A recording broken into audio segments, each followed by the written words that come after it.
Ruang lingkup manajemen keuangan. 1. Definisi manajemen keuangan. Adapun beberapa definisi manajemen keuangan menurut para ahli ekonomi, yaitu pertama, menurut Weston dan Copeland, manajemen keuangan merupakan keputusan tentang investasi, pembiayaan kegiatan usaha, dan pembagian dividen suatu perusahaan. Yang kedua, menurut Sutrisno, manajemen keuangan merupakan sebagian aktivitas perusahaan dengan usaha-usaha mendapatkan dana perusahaan dengan biaya yang murah serta usaha untuk menggunakan dan mengalokasikan dana tersebut secara efisien.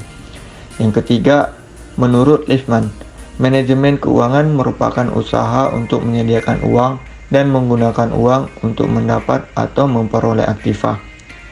Dari ketiga definisi yang telah dipaparkan, dapat disimpulkan bahwasanya manajemen keuangan adalah suatu kegiatan perencanaan, penganggaran, pemeriksaan, pengelolaan, pengendalian, dan penyimpanan dana yang dimiliki oleh organisasi ataupun sebuah perusahaan untuk memperoleh sumber modal yang semurah-murahnya dan menggunakan seefektif, seefisien, seproduktif mungkin untuk menghasilkan laba. 2. Fungsi manajemen keuangan. Adapun beberapa fungsi manajemen keuangan di antara lain, pertama, perencanaan keuangan, yaitu membuat rencana pemasukan dan pengeluaran serta kegiatan-kegiatan lainnya untuk periode tertentu. Kedua, penganggaran keuangan, yaitu tindak lanjut dari perencanaan keuangan dengan membuat detail pengeluaran dan pemasukan.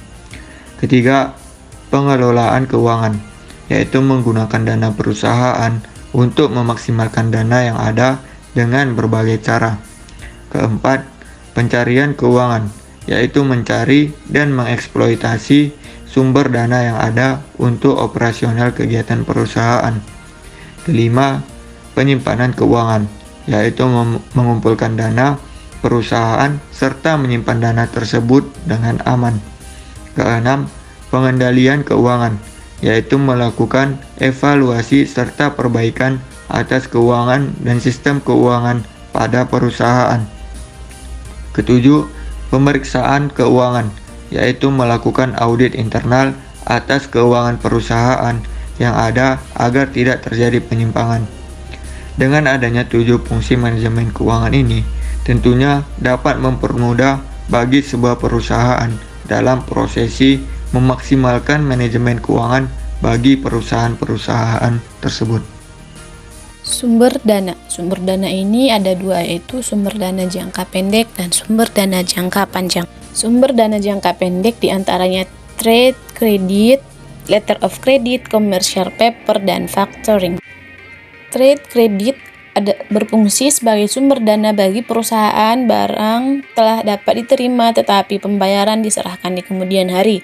Kemudian letter of credit adalah janji tertulis dari bank bagi pihak pembeli untuk membayar sejumlah uang kepada perusahaan yang dituju bila sejumlah kondisi telah terpenuhi.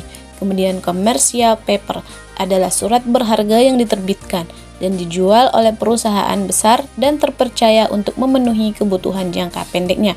Kemudian yang keempat, factoring adalah perusahaan dapat memperoleh dana dengan cepat melalui factoring, yaitu dengan menjual piutang perusahaan kepada perusahaan yang biasanya disebut dengan lembaga keuangan. Kemudian sumber dana jangka panjang yang terdiri dari aktiva tetap, obligasi, dan modal sendiri. Aktiva tetap adalah harta yang dimiliki oleh perusahaan yang secara tetap atau yang sifatnya permanen dan dipergunakan oleh perusahaan untuk menjalankan kegiatan perusahaannya. Kemudian obligasi. Obligasi adalah surat utang jangka menengah maupun jangka panjang yang dapat diperjualbelikan. Obligasi berisi janji dari pihak yang menerbitkan saham untuk membayar imbalan berupa bunga pada periode tertentu dan melunasi pokok utang pada akhir waktu yang telah ditentukan. Kemudian modal sendiri yang bersumber dari laba dan penerbitan saham. Dan tujuan manajemen keuangan, yaitu memaksimalkan nilai perusahaan dan memaksimalkan laba perusahaan. Tujuan memaksimalkan kemakmuran pemegang saham dapat ditempuh dengan memaksimumkan nilai sekarang perusahaan. Secara konseptual jelas sebagai pedoman dalam pengambilan keputusan yang mempertimbangkan faktor dan risiko.